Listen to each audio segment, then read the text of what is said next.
안녕하세요. 켈리의 작은 도서관에 오신 것을 환영합니다. 오늘은 노수민 작가의 수호천사가 사랑한 에티켓을 소개해 드리겠습니다. 너무나 정의롭고 정직해서 밖에만 나가면 주변 사람들에게 사사건건 시비를 거는 남편 때문에 아내는 같이 외출을 하는 게 두렵습니다. 구독과 좋아요, 알림 설정 부탁드리며 이 부부 이야기 들어보시죠.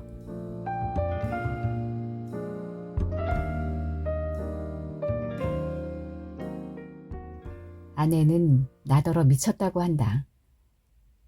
아이들은 차마 내 앞에서 그렇게 말하지는 못했지만 나를 보는 눈빛은 그 말을 하는 것보다 더 가혹했다. 차라리 아빠는 미쳤어요 라고 말하는 게 낫다는 생각이 들 정도였다. 병원에 가봅시다. 요샌 잠 안 오는 사람도 가서 상담받는 곳이 정신과라는데. 아내가 내 옆에 다가앉으며 어렵사리 말을 꺼냈다. 글쎄 멀쩡한 사람이 거길 왜 가냐고. 나는 이해할 수 없었다. 정의롭고 정직한 내 말과 행동이 왜 이 사회에서 정신병 취급을 받아야 하는지 묻고 싶었다. 미친 것들은 내가 아니라 정작 그들이다. 누구냐고? 미친 짓을 하는 이 사회의 모든 파렴치인들, 그리고 그것을 못 본 척 눈 감아버리는 이기적인 인간들.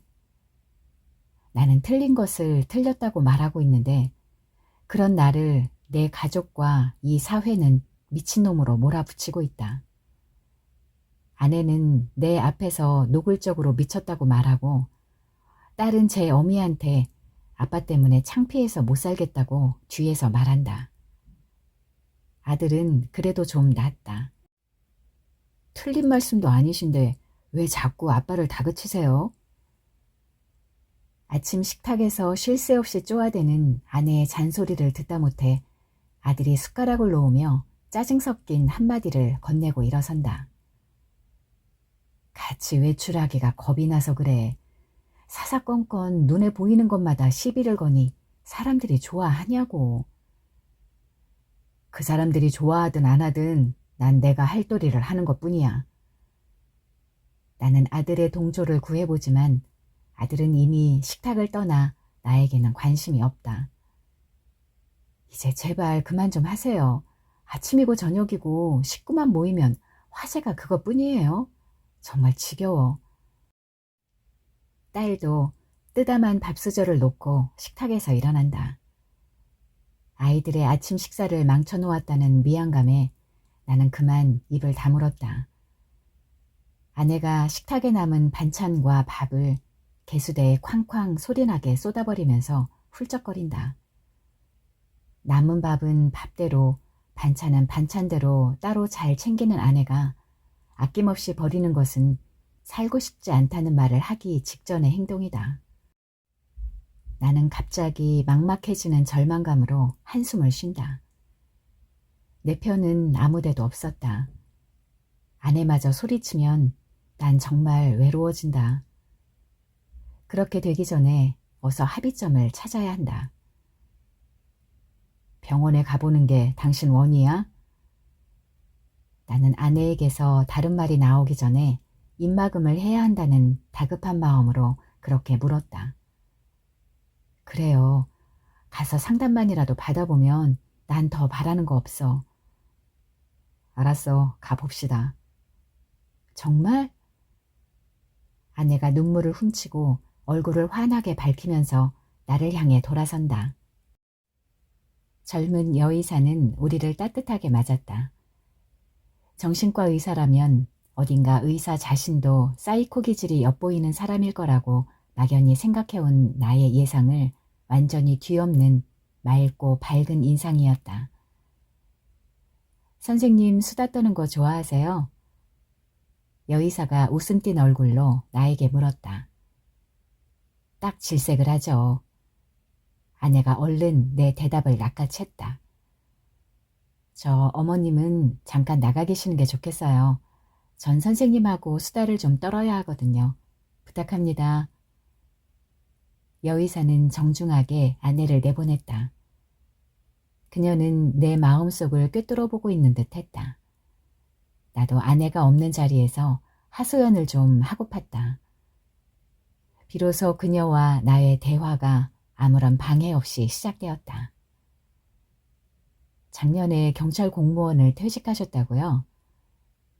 예, 계급 정년에 걸려서 좀 일찍 퇴임했어요. 어쨌건 명예퇴임을 하셨으니 축하할 일이죠. 여의사는 내 마음을 편안하고 행복하게 만들어주고 있었다. 저절로 마음이 열리는 것을 느꼈다. 어린 여의사에게 체면불구하고 내 갑갑한 심정을 모두 토로하고 싶어졌다. 우리 일주일에 2번 정도는 만날 수 있을까요? 나는 기꺼이 그녀와의 상담 약속을 했다. 여의사는 내 이야기를 즐겁고 진지하게 들어주었다. 처음으로 내 이야기를 들어줄 상대가 생긴 것이다. 첫째 날, 수다. 그만 좀 해, 그만. 그날도 나는 이렇게 소리쳤지요. 버스 안의 모든 것들이 갑자기 숨을 멈춘 듯 했어요. 놀란 운전기사까지도 급브레이크를 밟았고요. 기사는 실내 미러로 나를 보더니 별일 아니라는 듯 다시 가던 길을 재촉했습니다.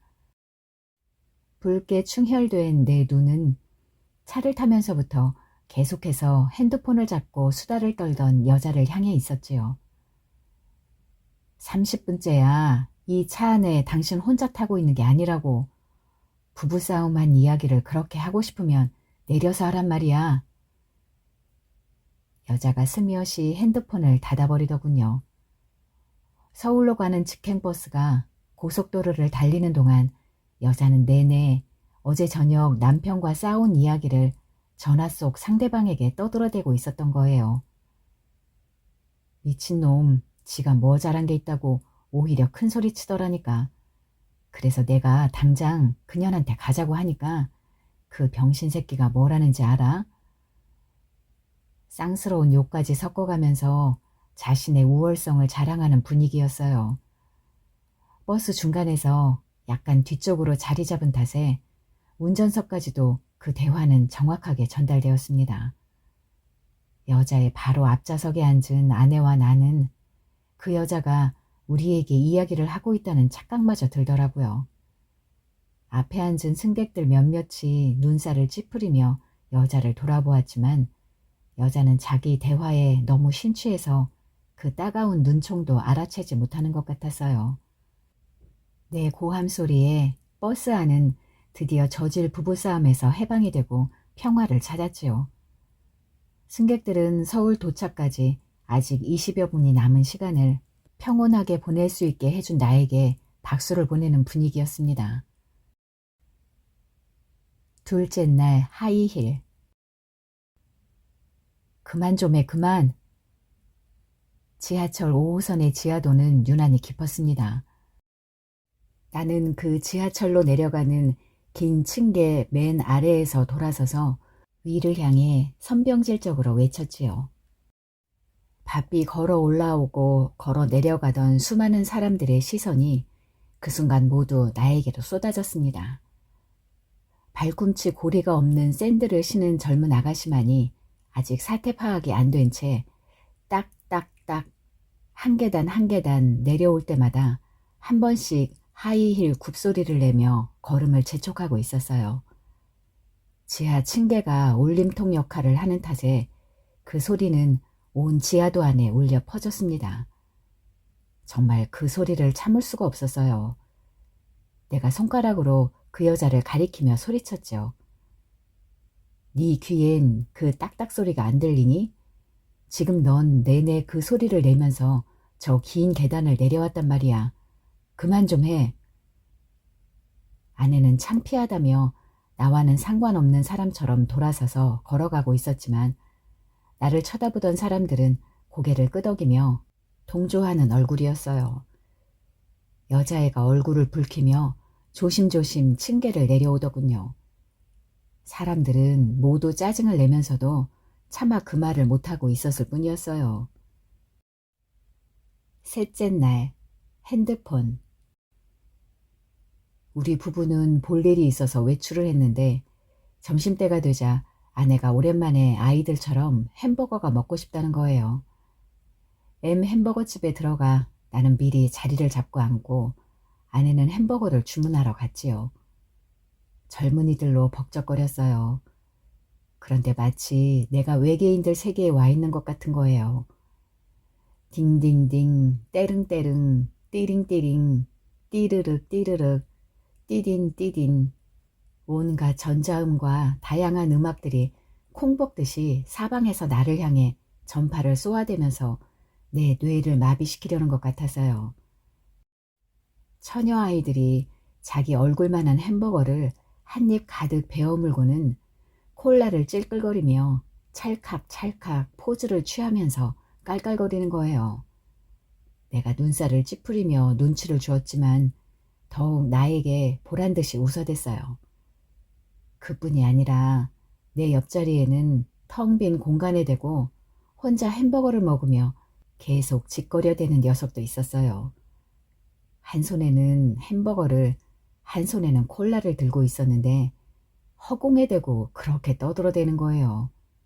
미친 녀석인 줄 알았어요. 졸라 예쁜데 열나 잘난 척하길래 도차를 했지. 그런데 딱 걸린 거야. 야야, 근데 알고 보니까 이게 돌싱인 거야. 콜라를 잠깐씩 내려놓고는 귀에다 손을 갖다 대면서 계속 떠드는데 녀석은 외계어를 사용하고 있더군요. 저 녀석 돌아도 더럽게 돈 녀석이지 하니까 아내가 그 녀석은 지금 이어폰을 꽂고 전화 통화를 하는 거래요. 핸드폰은 주머니에 들어있다나요. 돌아보니 그런 꼴로 혼자 짓거리는 애들이 한둘이 아닌 거예요. 미쳐서 혼자 떠드는 줄 알았더니 그게 다 핸드폰으로 벌어지는 일들이더군요. 주변 사람들에 대한 배려라고는 전혀 없이 그 장난감으로 온통 아수라장인데도 사람들은 아무렇지도 않은지 맛있게 햄버거를 먹는 거예요. 제각각 더 큰 소리로 짓거리고 떠들고 깔깔대더군요. 정말 도울 것 같더라고요. 나는 두 손으로 양 귀를 막았어요. 맛있게 먹으려던 불고기 햄버거를 먹을 수가 없었어요. 나는 벌떡 일어서서 악을 썼지요. 그만 좀 해, 그만. 조용히 좀 먹자. 몇 초간 햄버거집이 조용해지는가 싶더니 미친 늙다리 아저씨의 발작쯤인 걸 알고 다시 또 원상태로 돌아가더군요. 아내는 나더러 미쳤어, 미쳤다니까 하고 화를 내며 햄버거집을 나가버리고 나는 남은 햄버거를 싸들고 나왔지만 아내는 집에 가버리고 없더군요. 집에 가려고 지하철을 기다렸지요. 열차가 도착하자 내 뒤에 서 있던 아줌마가 열차 안 손님이 내리기도 전에 팔꿈치로 마구 사람들을 밀치고 안으로 들어가서 빈좌석을 차지하고 앉는 거예요. 옆 빈자리에 핸드백을 놓아 자리를 맡고 뒤늦게 탄 아줌마를 큰 소리로 불렀어요. 언니, 언니, 일로 와. 여기 자리 잡았어요. 라고요. 나는 해도 너무한다 싶어 점잖게 타일렀습니다. 아주머니, 이러시는 거 아니지요. 안에 손님이 다 내린 다음에 타는 거고 탔으면 조용히 하세요. 어디서 무식하게 시리. 하자 두 아줌마가 아저씨가 뭔데 참견이세요? 하면서 거품을 물고 삿대질을 하더니 재수없다고 다음 역에서 내립디다. 종점이 가까워오자 손님은 많이 줄어들고 서 있는 사람들이 몇 안 되었을 때 젊은 남녀가 얼싸한 듯이 껴안고 열차에 올랐어요. 바로 내 앞에 마주서서 그들은 아랫도리를 바짝 밀착시킨 채 한 팔로는 서로의 허리를 감고 한 손으로는 서로의 머리를 쓰다듬으며 애정 행각을 벌이는 거예요. 낯이 뜨거워서 내가 험험 하고 헛기침을 해보았지만 아랑곳하지 않았죠. 내 옆자리 영감님은 아예 고개를 다른 곳으로 돌리고 있는 겁니다. 한술 더 떠서 그치들은 귀를 빨듯이 입술을 갖다 대고 귓속말을 하는가 하면 간간히 입을 맞추는 게 아닙니까? 나는 더 참지 못하고 소리쳤습니다. 이봐, 여긴 공공장소야. 그 짓거리 하고 싶으면 네 집 가서 해. 어디 할 지랄이 없어서 전철 안에서 그 짓거리야. 두 사람은 나를 한참 째려보더니 서로의 허리를 꽉 껴안은 채 다음 역에서 내리는 겁니다. 영감님이 그제서야 세상 참 말세로군. 아니 이불 속에서 할 짓을 어찌 얘 와서 할꼬 하며 통탄을 하더군요. 그날은 아주 일진이 사나운 날이었어요. 넷째 날, 등산. 시내 나가봐야 이런 꼴 저런 꼴 보기 싫어 혼자 배낭을 짊어지고 등산을 갔습니다. 저 같은 백수 건달이 많아진 탓인지 평일인데도 등산객들이 예전보다 많아졌더군요. 한참을 올라갔는데 앞에 고급 브랜드의 등산복으로 멋지게 차려입은 아주머니 세 분이 깔깔깔 웃으며 열심히 산을 오르고 있었어요. 웃음소리가 너무 요란스럽다 생각했지만 툭 트인 산에까지 와서 그것도 못하랴 싶어서 그냥 이해하고 지나치려 했습니다. 두 사람이 교행하기도 힘든 좁은 길을 그 아주머니들은 셋이 빽빽하게 막고 있어서 통과할 수가 없는 거예요. 다리는 풀리고 숨도 가쁘고 웃음소리는 자꾸 귀에 거슬리고 짜증이 나기 시작했지요. 그때 아주머니들이 홍삼 캔디라고 쓴 사탕을 하나씩 까먹고 껍질을 휙 그냥 버리지 뭡니까. 약속이나 한 것처럼 세 사람 모두 홍삼 사탕 껍질을 버리자 뒤따라가던 내 앞에 떨어졌습니다. 나는 말없이 그걸 다 주었지요. 저 앞에 가는 숙녀분들. 제 점잖은 목소리에 그 여자들이 일제히 돌아섰습니다. 이걸 흘리신 것 같은데요. 하면서 사탕 껍질을 돌려주었습니다. 두 아주머니가 나를 빤히 쳐다보면서 한마디 할 판인데 그때 한 아주머니가 얼른 죄송합니다 하고 고개를 숙이더니 그걸 받아서 주머니에 넣는 겁니다. 저도 오히려 미안하고 기분이 좋아서 고맙습니다 하고 함께 등산을 하게 됐습니다. 내려오는 길에 그 아주머니가 두부를 맛있게 하는 식당이 있다며 함께 가자고 끌었습니다. 그들의 등산복만큼이나 고급 식당이었지요. 시원한 동동주를 한 사발씩 기분 좋게 마시고 음식이 나오길 기다리면서 정식으로 인사를 나누려 할 때였어요. 5살쯤 돼 보이는 두 남자아이들이 우리 테이블 주변을 뛰어다니면서 장난을 치고 있었습니다. 벗어놓은 우리 일행의 등산복을 마구 짓밟고 뱅뱅 도는 겁니다. 우린 인사를 나눌 수가 없을 정도로 신경이 쓰여 아이를 돌아보았지만 옆 테이블의 젊은 두 엄마는 자기 아이들이 그 난리를 쳐도 주의 한번 주지 않더라고요. 내가 얘들아 너희 엄마한테 가거라 하고 타일러도 아무 소용이 없었지요. 야 임마 조용히 못해? 나는 더 참지 못하고 버럭 소리를 질러 아이들을 쫓았습니다. 한 아이가 겁을 먹고 울음을 터뜨렸습니다. 그러자 젊은 엄마가 벌떡 일어나 아이를 안고 내게로 와서 오히려 화를 내는 겁니다. 아니 아저씨가 뭔데 남의 애를 야단치세요? 이봐요 애기 엄마, 여기 당신네만 있는 게 아니잖소. 애들이 그렇게 뛰어다니면서 소동을 피우면 야단을 쳐야지. 애들이 다 그런 거지 뭘 그래요? 적반하장도 유분수지. 애들 그렇게 키우는 거 아닙니다. 이 사람들이 어디 부끄러운 줄을 모르고 큰 소리야. 당연히 나도 대응을 할 밖에요. 어머머 별꼴이야. 사장님 우리 식사 주문한 거 취소해 주세요. 기분 나빠서 식사 못하겠어요. 언니 딴 집으로 갑시다. 자매인 듯한 젊은 엄마들은 아이들을 데리고 식당을 나가버렸어요. 식당 주인이 난감한 표정을 지으며 나를 원망스럽게 쳐다보지 뭡니까.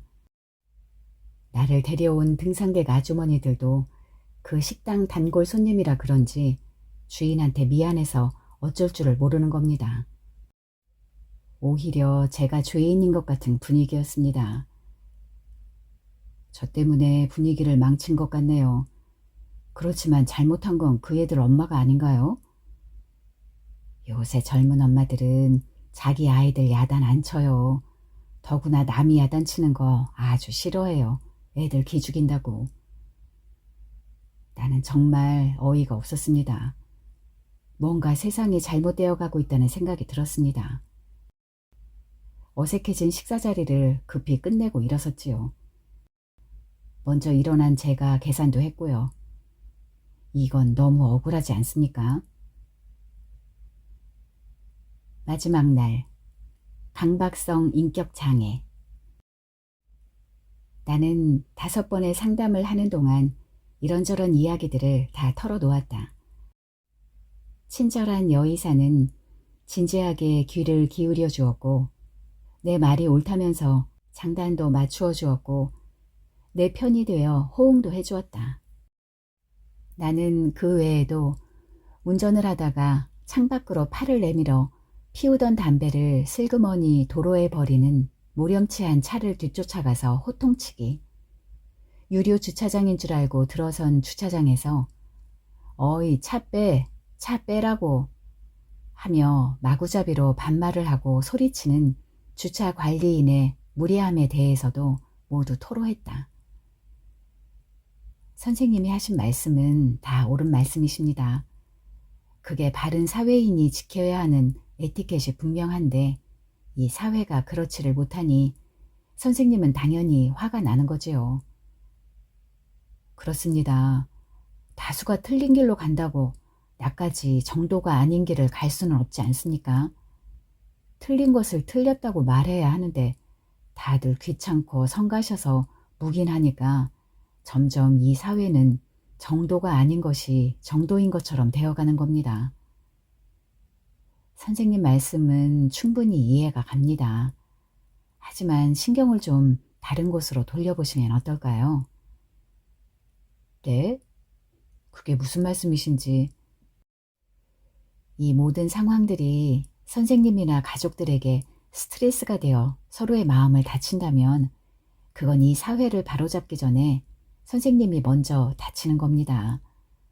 조금은 무신경해야 할 필요가 있는 거지요. 날더러 못 본 척하라는 말씀인가요? 일일이 선생님 혼자 다 바로잡을 수는 없지 않겠습니까? 우선 부인께서 저렇게 선생님과 외출하기를 꺼려 하시니 부인 심정도 이해를 하셔야 하고. 됐습니다. 나는 벌떡 일어서서 밖으로 나왔다. 대기실에서 기다리던 아내가 깜짝 놀라 보던 잡지를 밀쳐두고 일어섰다. 왜 이렇게 빨리 나와요? 몰라. 난 할 말 다 했어. 더 할 말 없어서 그냥 나와버렸어.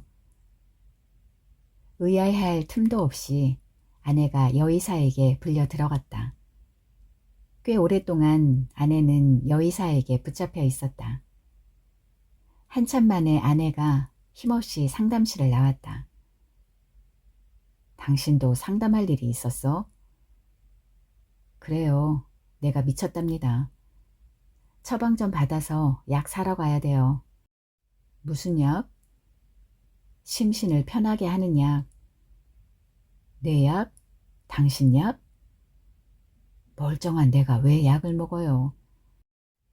그럼 내가 정말 미친 거래? 아내는 분노의 표정이 역력한 내 얼굴을 보더니 아무 말 없이 앞장서 걸었다. 처방전을 받고 약국에 가서 약을 사들고 나올 때까지 나도 더 이상 아내에게 말을 걸지 않았다. 내 심기도 편치 않았기 때문이다. 아내의 운전이 거칠다고 느끼면서도 꼭 참을 수밖에 없었다. 이렇게 서로의 마음이 불편할 때 말을 잘못 내뱉었다가는 큰 싸움이 되기 십상임을 우리는 둘 다 잘 알고 있었다. 자기 마음이 좀 다스려지면 먼저 이야기를 꺼내는 아내의 성질을 잘 아는 터라 아무것도 묻지 않았다. 내심 무슨 말이 나올까 겁이 나기도 했다. 뭔가 조짐이 좋지 않은 것만은 확실해 보였다. 아내가 집 가까이에 있는 치킨센터 앞에 차를 세웠다. 우리 식구들이 꽤 자주 배달을 시켜 먹는 닭집이었다. 해가 져야 문을 여는 다른 치킨센터와 달리 점심때부터 문을 여는 집이라 더 인기가 좋았다. 배도 고프고 갈증도 나고 좀 앉았다 갑시다. 아내는 생맥주 500cc를 먼저 주문해서 벌컥벌컥 마신 다음에 닭을 주문했다. 점심도 저녁도 아닌 시간. 대낮에 마시는 생맥주가 꽤 맛이 있었다. 나 역시 여의사 앞에서 떠드느라 목이 말랐던 것 같았다. 강박성 인격장애라고 들어봤어요?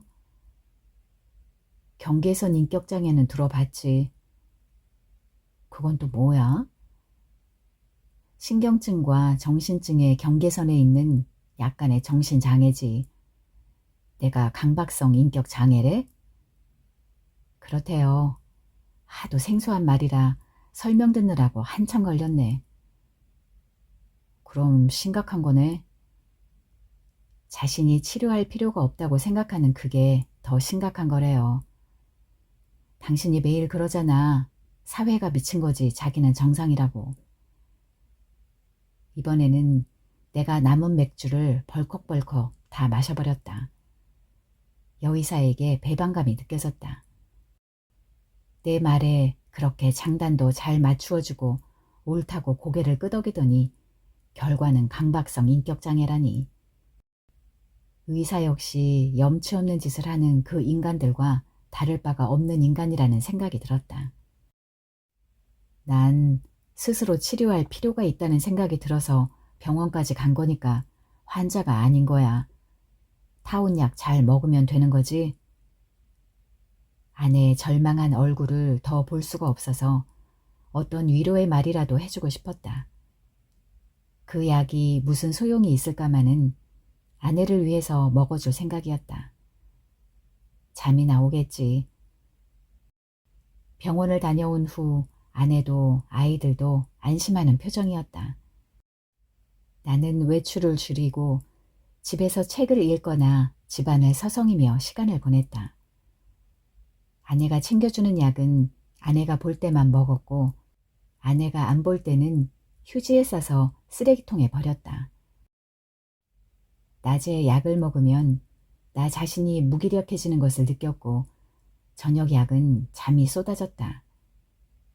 결국 사람을 무기력하게 만들어서 의욕을 상실케 만드는 약임이 분명했다. 외출을 삼가고 약을 먹는 사이에도 나는 아내 모르게 몇 번의 말다툼을 더 벌였다. 동네 공원에 혼자 산책을 나갔을 때였다. 개를 끌고 나온 개 주인이 자기 개가 싼 똥을 치우지 않고 슬쩍 그냥 가려다가 내가 기어이 개똥을 치우게 하면서 큰 소리가 오가고 구경꾼이 모였었다. 아내는 그 사실을 모르고 지나갔다. 목욕탕에서도 말다툼이 있었다.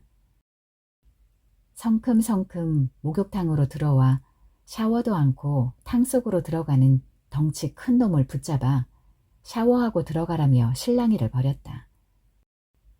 주위 사람들이 거들고 나서서 녀석이 할 수 없이 탕에서 기어나와 물 한 번을 찌 끼얹고 도로 들어가는 걸로 멱살 잡힐 것을 모면했다. 남탕에서 있었던 일이어서 물론 아내는 알지 못했고 굳이 말할 필요가 없었다. 나는 가족들에게 감추고 숨기는 일이 점점 늘어난다는 일이 마음 편치 않았다. 스스로 의기소침해지는 나 자신을 발견하고는 말을 잃어갔다. 아까 당신 목욕탕 갔을 때 상조회 모임에 꼭 나오라는 당부 전화가 왔었는데 거기나 나가지 그래요. 모이는 장소도 가깝고 날도 좋은데. 퇴직한 경찰들의 친목 모임인 상조회에서 연락이 왔던 모양이다. 바로 전달에 퇴직한 나로서는 첫 번째 참석이 될 터인데 왠지 서글플 것 같아 나갈 마음이 없었다. 아내는 집안에만 처박혀 있는 내가 안쓰러운지 자꾸 외출을 권했다. 우리도 딸 혼인시킬 일이 코앞인데 당신이 상조회에 나가야 사람들이 오죠. 결혼식장하고 장례식장엔 모쪼록 사람이 많아야 하는 법이에요. 그럼 운동도 할 겸 슬슬 걸어볼까? 나는 아내의 말이 맞다 싶어 모임에 참석하기로 하고 집을 나섰다. 아내의 말대로 겨울날씨 치고는 푸근하고 따뜻했다. 모처럼 외출복을 갈아입고 나들이에 나선 기분이 그런대로 새로웠다. 천천히 걷다가 시계를 보니 걸음을 재촉해야 할 것 같아 지름길을 택했다. 시장 골목을 가로질러 가면 급히 걷지 않아도 될 듯 해서였다. 골목길을 들어섰을 때 2명의 남학생과 1명의 여학생이 담배를 피우고 있는 모습이 보였다. 아무리 잘 봐줘도 중학교 3학년을 넘지 않아 보였다. 옷차림부터가 정상적이라고 볼 수 없을 정도로 불량스러웠다. 여학생의 옷차림은 배꼽이 다 드러나게 윗도리가 짧았고 가슴을 너무 강조한 탓에 겉옷이 터질 듯 부풀어 있었다. 남학생들 차림도 그보다 나을 것이 없었다. 한 여학생을 놓고 2 남학생이 단판을 지으려는 상황 같아 보였다. 씨발, 네가 졸라 건방지게 굴었잖아. 왜 열나 쫓아다니면서 내 여자를 넘봐? 외계어가 또 내 귀에 접수된다. 건방 떠네. 내가 네 여자라고 누가 그래? 여자애가 침을 뱉으며 악을 썼다. 뚜껑 열리기 전에 그 입 닥쳐. 나는 더 생각할 겨를도 없이 녀석들에게 호통을 쳤다. 아니, 대가리에 피도 안 마른 녀석들이 어디서 연애질에다 담배질이야. 어서 담배 끄지 못해? 내 호통에도 아이들은 눈 하나 깜짝하지 않고 피우던 담배를 마저 피웠다. 그중 키가 좀 큰 놈은 엄지와 검지에 끼운 담배를 세워들고 내게로 다가왔다. 아저씨, 나 담배 살 때 돈 보태준 적 있어? 뭐야? 이놈의 새끼들이 어디서 배워먹은 짓거리야. 그리고 너 여학생이 그런 차림을 하고 다니니까 이런 놈들한테 당하는 거야. 내가 여학생을 향해 손가락질을 하자 여학생의 입에서는 예상치 못한 말이 튀어나왔다. 야, 조져버려. 나 저 늑다리 먼저 조지는 놈한테 간다. 여학생이 나를 째려보면서 담배를 바닥에 던지고 운동화로 비벼 껐다. 여자의 말이 끝나기가 무섭게 2 녀석이 나에게 덤벼들었다. 경찰 생활 30년을 마감한 데가 어린 학생들에게 겁먹을 리가 없었다. 나는 상대편 눈을 보기 위해 아이들 키높이만큼 몸을 낮추며 다가갔다. 이 자식들 정말 혼이 나봐야 정신 차리겠니? 2 남학생은 뒷걸음질을 치며 나에게 덤빌 기회를 엿보았다. 가까이서 보니 그야말로 아직 솜털이 보송보송한 어린 학생들이었다. 눈빛이 마구 흔들리고 있었다. 벌써 기싸움에서 아이들은 밀리고 있는 것이다. 조금이라도 덜 다치게 녀석들을 받아치려는 순간 나는 힘도 한번 써보지 못하고 땅바닥에 고꾸라졌다. 야, 잘했어. 튀어. 여학생이 소리치자 아이들의 발소리가 요란스럽더니 멀어졌다. 목이 찢어져 나가는 통증을 느끼며 목을 움켜쥔 채 나는 정신을 차리려 애썼다. 한 녀석이 칼로 내 목을 찌른 것이다. 말 같고 어린 계집애의 얼굴 어디에 그런 독함이 숨어 있었는지 칼로 찌른 녀석보다 계집애가 더 무섭다고 생각하며 그만 정신을 놓고 말았다. 눈을 떴을 때는 병실이었다. 고개를 움직일 수가 없었다. 아내의 얼굴이 먼저 눈에 들어왔다. 목 언저리부터 시작된 통증이 얼굴과 가슴까지 이어지는 것 같았다. 어이구, 정신이 들어요. 말을 하려는데 말이 나오지 않았다. 기어이 말을 해보려고 애를 쓰니 목이 더 아파왔다. 말하지 말아요. 목이 찔려서 지금은 말을 할 수가 없을 거래요.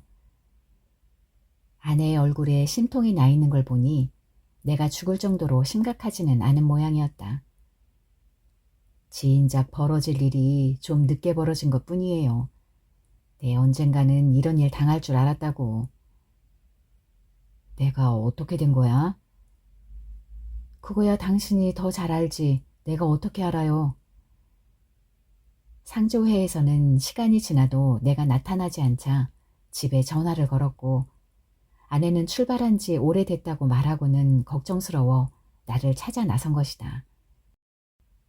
날이 좋아서 좀 걷겠다고 하던 말이 생각나 내가 간 코스를 그대로 걸어가며 길을 살폈다. 그때 골목에서 사람들이 웅성거리며 칼에 찔린 것 같다는 말을 듣고 아내는 골목으로 뛰어들었다. 아니나 다를까 피를 흘리고 쓰러져 누운 사람은 바로 그녀의 남편인 나였다. 다행히 칼의 힘이 약해 그리 깊게 찔리진 않았지만 한참을 피를 흘린 탓에 수혈까지 하느라 아내가 애를 태웠다. 아내는 울 만큼 울고 난 뒤끝이라 그렇게 담담할 수 있다고 했다.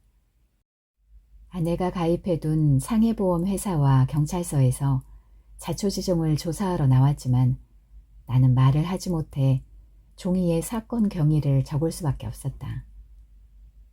상세한 사건 경위를 알자 아내의 타박이 무차별 폭탄 세례가 되어 내게 퍼부어졌다. 잘 됐어. 말 못하고 살아있는 게 낫지. 입만 벌리면 시비니 누가 그 꼴을 그냥 봐주겠어. 입을 꿰매주고 싶었는데 목을 찔렸으니 제대로 찔린 거 아니냐고. 끝도 없는 아내의 잔소리를 치료약처럼 받아 삼키며 몸은 회복되어 갔다. 드디어 퇴원하는 날 출장 가는 아들에게 자동차를 내어준 아내가 병원 앞에서 택시를 세웠다. 말없이 택시를 타고 가던 아내가 기사에게 냅다 소리를 질렀다. 기사 양반, 제발 그 껌 좀 그만 씹어요. 짝짝 소리 거슬려서 더는 못 참겠네요. 손님이 타고 있는데 그렇게 신경을 안 써도 되는 거예요? 박자를 맞추어 짝짝 소리를 내면서 껌을 씹는 소리에 나도 화가 나던 참이었다. 차가 덜컹거릴 때마다 느껴지는 목의 통증보다도 그 껌 소리가 더 신경이 쓰였던 것이다. 원 아주머니 별걸 다 씹이시네요. 기사가 어이없다는 듯 실내 미러로 우리를 쳐다보며 투덜거렸다. 차 세워줘요. 출발하면서부터 손님은 아랑곳도 않고 내내 핸드폰 통화하더니 그 다음부터는 쭉 그 껌 소리 내면서 여기까지 왔어요. 더 이상 못 참아요. 아내는 어느새 그렇게 미워하던 나를 닮아 있었다. 나는 아내를 따라 택시에서 내리며 아내의 얼굴을 한참이나 바라보았다. 저 모습이 내 모습이로구나. 허허, 헛웃음이 나왔다. 내 목소리를 대신해주는 아내의 모습이 너무도 아름다워 보였다.